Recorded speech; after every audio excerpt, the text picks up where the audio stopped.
Hello everyone and welcome back to another video from Wake&Tech.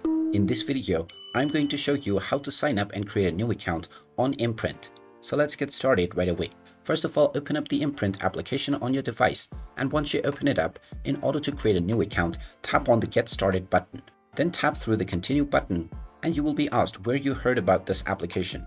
Choose any option and then click on Continue, and you will be asked to choose your desired topic. You will need to select at least one topic, and after choosing your desired topics, click on the Continue button.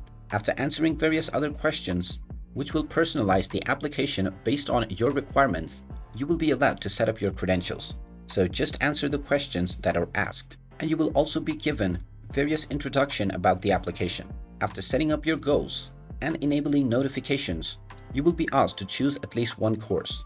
You can choose as many titles as you want, and then click on the Add Titles option. Then you will be asked to choose some visual guides. After choosing your desired visual guides, click on the Add Titles option once again.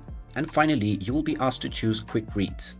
After choosing your Quick Reads, click on the Continue button, and now you will be asked to choose your account creation method. You can choose Google or your Apple account, and you can also continue with email. Go ahead and enter your preferred email address within the email box, and then type in your preferred password underneath within the password box. Then click on Create Account, and then click on the Continue button, and you will be asked to choose your first lesson. After choosing your lesson, you can immediately start learning using the Imprint application. And there you have it. That is how easy it is to sign up and create a new account on Imprint. If you find this video helpful, make sure you hit that like button and subscribe to our channel if you haven't done so already. Also ring that notification bell to never miss another update from us. Thank you for watching, and I will see you again in the next video.